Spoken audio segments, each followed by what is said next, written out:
Salut à tous, ici Virginie de Mes Idées Fraîches et aujourd'hui je voudrais vous parler du monde opaque et terrifiant que sont les listes d'ingrédients sur les produits conventionnels.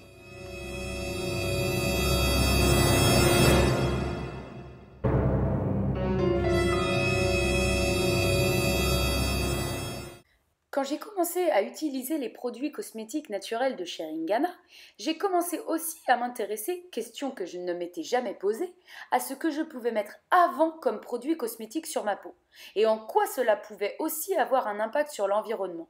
Et oh mon Dieu, tout cela m'a paru extrêmement compliqué. Je vais donc essayer de simplifier les choses et de vous donner ici 3 notions clés pour mieux comprendre les différentes catégories qui existent dans nos produits cosmétiques conventionnels. Alors tout d'abord, un conservateur.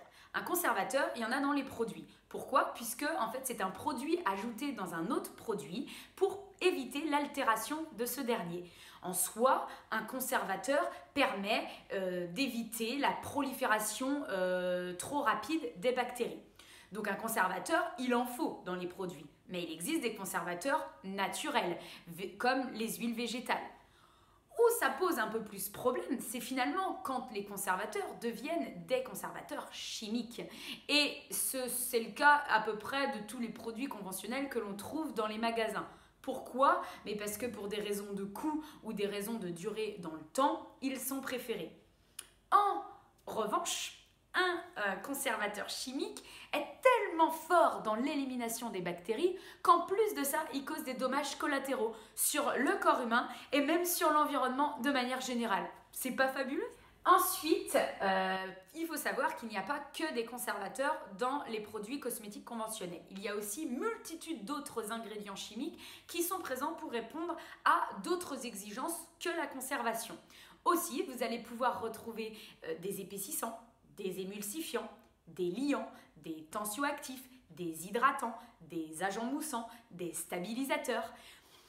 Oula, ça commence à en faire des produits à regarder, hein. Les perturbateurs endocriniens. On entend souvent parler de ça. Un perturbateur endocrinien, c'est un agent chimique qui va altérer la production endocrine. Pour faire clair, les perturbateurs endocriniens sont des substances chimiques qui sont étrangères à l'organisme et qui vont interférer sur le système endocrinien du corps humain, donc c'est-à-dire les reins et tout le système reproductif chez l'homme et chez la femme. Et vous savez quoi? Certains des ingrédients chimiques qui composent nos produits conventionnels, nos produits cosmétiques conventionnels, sont des perturbateurs endocriniens.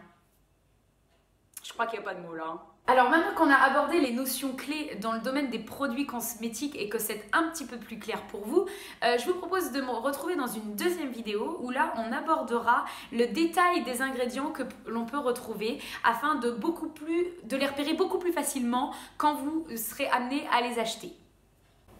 Mais avant de regarder la deuxième vidéo, dites-moi si vous vous êtes, déjà posé la question de votre impact sur l'environnement en matière de consommation de cosmétiques et de produits de beauté. Est-ce que vous utilisez des produits cosmétiques bio et naturels ou des produits issus de l'industrie cosmétique? Que consommez-vous dans ce domaine-là? Je serais curieuse de le savoir.